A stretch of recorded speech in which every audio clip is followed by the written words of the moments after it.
आप सुन रहे हैं कहानी इतना करो ने मुझे प्यार जिसे लिखा है। मुस्कान हुडा ने और आवाज दी है ना, शेख ने इतना करो ना मुझे प्यार भाग एक। महादेव की नगरी बनारस में सुबह 4 बजे शिव के मंदिर में किसी की पदचाप और मीठी आवाज जैसे सभी के कानों में खुल रही थी। शायद इसी लड़की की वजह से पूरा बनारस उठता है। पूरे मंदिर में घुंघरू की आवाज फैली हुई थी। उस लड़की ने सफेद सूट पहना हुआ था, गोरा रंग, कुछ पसीने की बूंदें उसके चेहरे पर झलक रही थी। उसके लंबे केश उसकी ढीली छोटी से निकलकर उसकी कमर पर बिखर रहे थे। इस सब से बेखबर वह अपने हाथ जोड़े शिव तांडव कर रही थी। अपने नृत्य खत्म करने के बाद वह महाआरती करती है और पंडित जी के पैर छूकर बाहर आ जाती है। तभी उसको वहां एक महागुरु में जाते हैं। वो लड़की अपने सिर पर पल्लू ढककर उनके पैर छू लेती है। महागुरु उसको आशीर्वाद देते हैं, सदा सुहागन रहे पुत्री। वो लड़की मुस्कुरा देती है।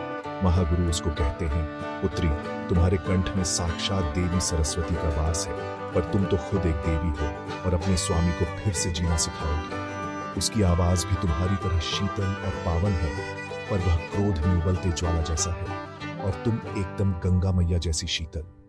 वो आग है तो तुम पानी। तुम उसका गुस्सा शांत करोगी, जल्दी ही तुम्हारी मुलाकात होगी, ही कहकर महागुरु चले जाते हैं। वो लड़की अपनी में ही खोई हुई आगे बढ़ने लगती है। वो बाहर जाकर नदी के तट पर बैठ जाती है और महागुरु की बातों के बारे में सोचने लगती है। तभी उसको कोई पीछे से आवाज देता है। आद्या अर्थ है। पीछे मुड़कर देखती है तो उसकी ही हम उम्र लड़की वहां चली आती है। उस लड़की को देखकर आद्या के चेहरे पर मुस्कान आ जाती है। वो लड़की आकर आद्या के बगल में बैठ जाती है। उसने अपने कंधों पर एक शॉल डाला हुआ था। सुबह सुबह की हल्की हल्की ठंड थी। उसे देख आद्या बोली, तू आज सुबह इतनी जल्दी कैसे उठ गई वंशिका?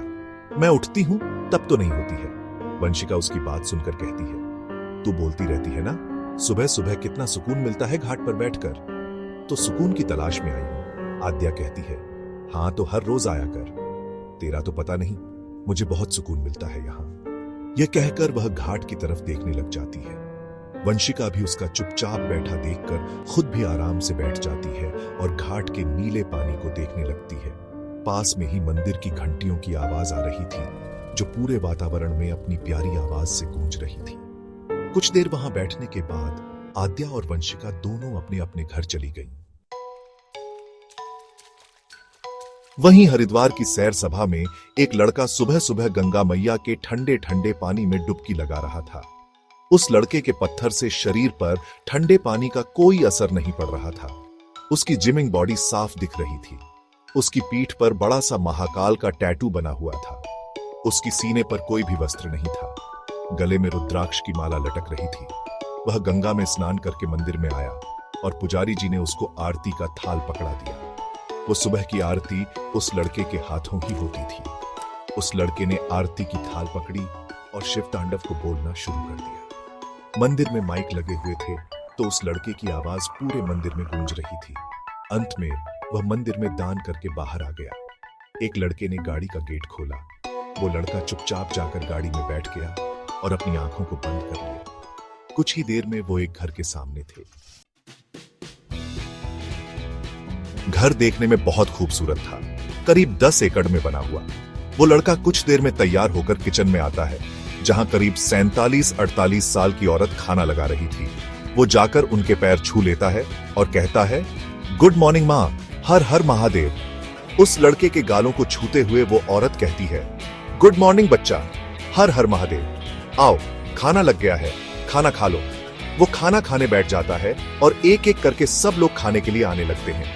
ऋषु यानी कि ऋषभ, हमारा हीरो, जिसका पूरे हरिद्वार में राज चलता है। अच्छे के लिए अच्छा, लेकिन बुरे के लिए बहुत बुरा।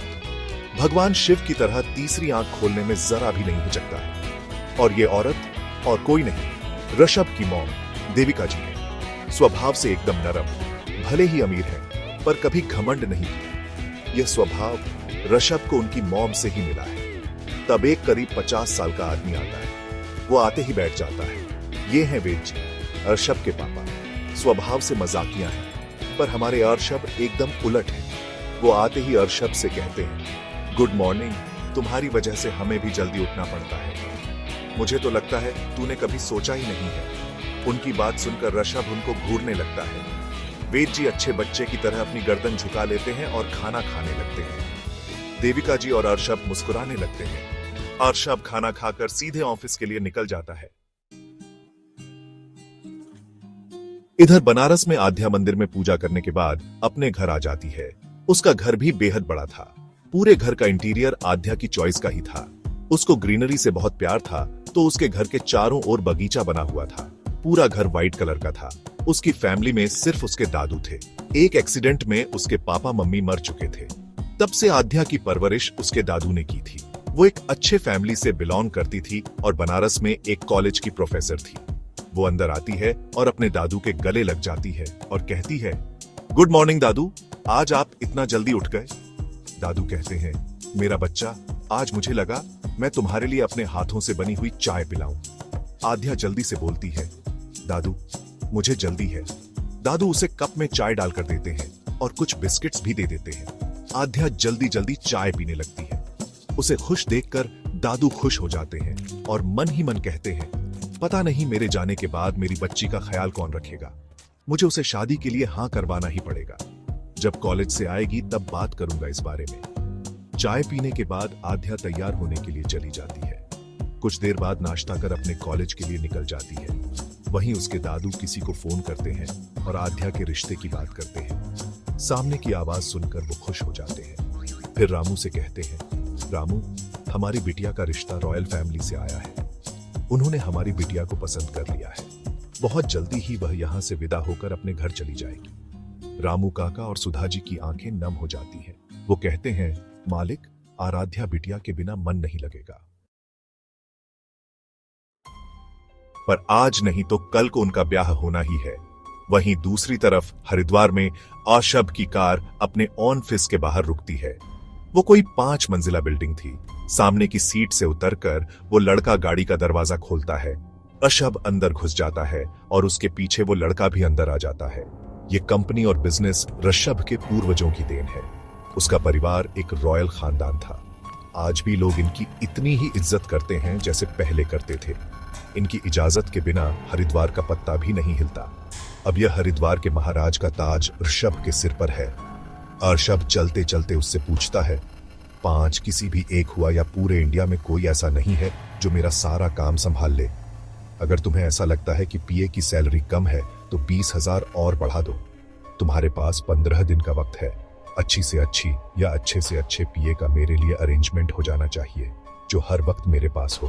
अंश कहता है, ओके सर, मैं अपनी पूरी कोशिश करूंगा। ऋषभ के पावंश की बात सुनते ही रुक जाते हैं। ऋषभ उसकी तरफ मुड़कर कहता है, मुझे कोशिश नहीं चाहिए और जितना जल्दी हो सके उतना जल्दी। 8 से 16 दिन। अगर पीए का अरेंजमेंट नहीं हुआ तो तुम मुझे अपनी शक्ल मत दिखाना। अंश चुपचाप उसके पीछे खड़ा हो जाता है। तभी ऋषभ की तेज आवाज सुनाई देती है। वह अंश की तरफ देखता है जो बेसमेंट में खाली बेंच को घूर रहा था। अंश को इस तरह बेंच को घूरता पाकर वह खुद से कहता है, हाँ, जिसकी भी कहीं नौकरी है ये पता नहीं। वह चुप हो जाता है। ऋषभ को से में कहता है, जो भी है उसको बोल देना। 8 से ऑफिस आने की कोई जरूरत नहीं है। मुझे लेट आने वाले लोग बिल्कुल पसंद नहीं। ये बोलकर वह चला जाता है। अंश भी उसके पीछे चला जाता है। ऋषभ बेहद गुस्से में था। वह अपने कैबिन के इधर उधर चक्कर काटने लग जाता है। तभी उसकी कैबिन का गेट खुलता है। उसने देखा एक लड़की आ रही थी। वह अपने कैबिन में चक्कर काटना बंद कर देता है और उस लड़की की तरफ पीठ कर लेता है। वो लड़की अपनी सफाई में कहती है, सर, शायद आज लेट हो गया। आगे से कभी नहीं होगा। आज ट्रैफिक ज्यादा था, वरना कभी लेट नहीं हुआ। ऋषभ बिना मुड़े कहता है, वो तुम्हारी प्रॉब्लम थी। तुम क्यों नहीं आई या क्यों टाइम पर नहीं पहुंची? मुझे अपने काम से मतलब है, तुम्हारे फालतू बहाने से नहीं। लड़की अर्षभ के पास आती है और उसके कंधे पर हाथ रखती है और कहती है, सर, अब इतनी भी क्यों आवाज है? 5 मिनट की वेट हुई। उसकी बात सुनकर ऋषभ का गुस्सा 7वें आसमान पर पहुंच जाता है। वो लड़की का हाथ झटक देता है। वो लड़की खुद को संभाल नहीं पाती और नीचे गिर जाती है। ऋषभ गुस्से में चिल्लाता है, अंश। अंश भागता हुआ आता है और कहता है, क्या हुआ सर? ऋषभ गुस्से में उबलता हुआ कहता है, इस लड़की को अभी के अभी बाहर निकालो, मुझे ऐसे एम्प्लॉयज़ की ज़रूरत नहीं है और सबको बोल दो किसी ने भी मुझे टच करने की कोशिश की यही हाल होगा। अंश उस लड़की की उठने में हेल्प करता है और उसको बाहर भेज देता है। ऋषभ सारे इकट्ठे हुए एम्प्लॉयज़ को देखते हुए कहता है, यहाँ तुम काम करने का पैसा लेते हो, कोई नाटक देखने का नहीं। उसकी गुस्से भरी आवाज़ सुनकर सभी चले जाते हैं। ऋषभ अंश से कहता है, मैं मीटिंग लेने जा रहा हूँ, जब तक ये ऑफिस सैनिटाइज कर लेना, और फौरन वहाँ से निकल जाता है। उसके जाते ही अंश कहता है, हाँ, ऋषभ का गुस्सा तो भगवान शिव का दूसरा रूप है। जैसे पार्वती जी ही शिव का गुस्सा कम कर देती थी, वैसे ही ऋषभ की पार्वती जी कहाँ है। ऋषभ अपने केबिन में आता है तो सामने सुमेर काका मिल जाते हैं, जो बरसों से उनके ऑफिस की देखभाल कर रहे थे। सुमेर काका कहते हैं, सर, घर से आपके लिए कुछ आया है, मैंने उसको आपके टेबल पर रख दिया है, आप देख लेना। ऋषभ कहता है, ठीक है काका, आप चिंता मत कीजिए। वो अंदर जाता है और देखता है उसकी टेबल पर वाइट कलर का एक लिफाफा रखा हुआ था। वो खोल कर देखता है तो उसमें किसी लड़की की तस्वीर थी। उस तस्वीर को देखकर ऋषभ का दिल जोरों से धड़कने लगता है। आखिर किसकी तस्वीर थी उस लिफाफे में जिसे देखकर ऋषभ का दिल धड़क उठा था। आखिर क्या लिखा है ऋषभ और आराध्या की जिंदगी में, और क्या होगा इन दोनों के सफर में, जानने के लिए सुनिए एक अनोखी प्रेम कहानी, इतना करो ना मुझे प्यार, सिर्फ और सिर्फ प्रतिलिपि FM पर।